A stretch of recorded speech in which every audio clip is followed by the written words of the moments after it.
You see the chick hatch and think, the hard part is over. But the first 48 hours are the make or break period. That's why some chicks die so early, not because nature failed, but because small environmental details and our own actions can pose a huge risk to a body that has just entered the world. So, if you have a newborn chick right now, answer 2 quick questions for me in the comments. How many hours ago did it hatch, and how many eggs are still waiting to hatch? I'll read your answers and tell you what's most important to watch out for in your specific case. Let's take it step by step, as clearly as possible. Reason number 1, cold and drafts. The chick is born with practically no protection. It relies on its parents' bodies as a sort of living heater. And you know what interferes with that? Noise and intrusion. Because every time you open the nest, move things around, or startle the birds, the mother stands up. And every time she stands up, the chick loses heat. The cruel part is that you don't see this happening in the moment. You only notice it later, when the chick is no longer responsive. So, the first and most powerful precaution is stability. No rushing, no drafts, no moving the cage, and no constantly opening the box. Your job is to keep the nest feeling safe. Second reason, dehydration and lack of food during the first few hours. Some owners think, it's born so everything is fine. But the chick needs warmth, and at some point, needs to be fed.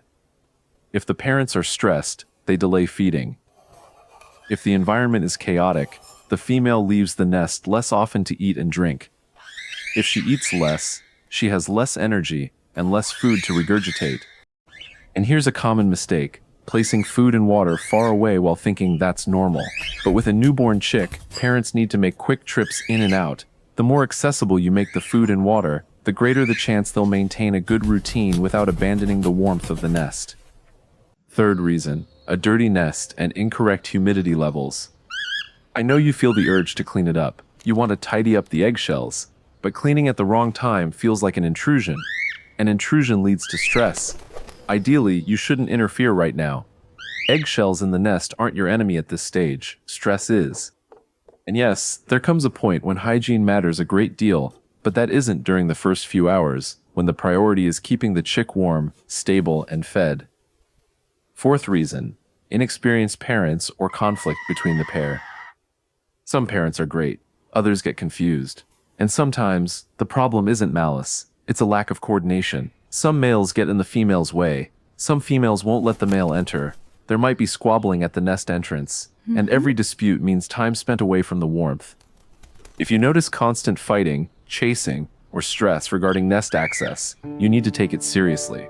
A chick can't withstand a tense atmosphere for long. Now, let me tell you the most important part. What you can do today without touching a thing. Reduce stimulation. Lower the lighting, less noise. It prevents people from constantly walking by. It avoids loud TV and sudden startles. You are creating a social cocoon for the nest. It makes it easier for the parents to provide supplies. Fresh water, quality food, softer, nutritious food available, and accessible calcium because the female just used up a lot of it for the egg and is now expending a great deal of energy keeping it warm. Look for the right signs. Instead of opening the box, observe their routine. Does the female return to the nest quickly? Does she seem active and healthy? Does she take short breaks to eat? Do you see the male feeding the female? Does she seem comfortable staying close to the chick?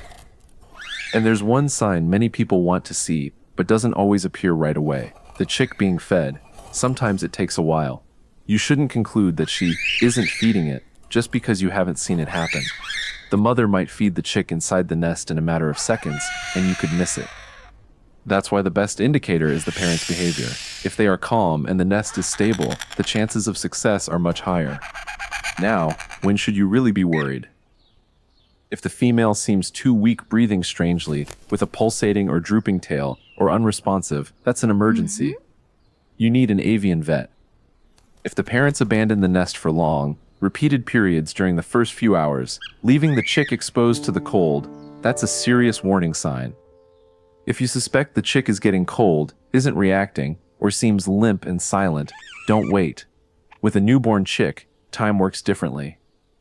But I want to wrap up by giving you a more balanced perspective so you don't end up afraid of everything. Most losses in the first 48 hours stem from a combination of stress, an unstable environment, and the parents expending too much energy. And these are exactly the things you can minimize without disturbing the nest. You don't need to be the hand inside the box. You need to be the silence on the outside. So leave a comment here. How many hours has it been since the chick hatched? And what does the parents' routine look like? Have you seen them leaving to eat? Did you see the male feeding the female? Which behavior worried you the most? I'll reply and let you know what to watch for in the coming hours. And in the next video, I'll show you how to tell if the chick is being fed without opening the nest, because that's the issue that keeps true enthusiasts up at night.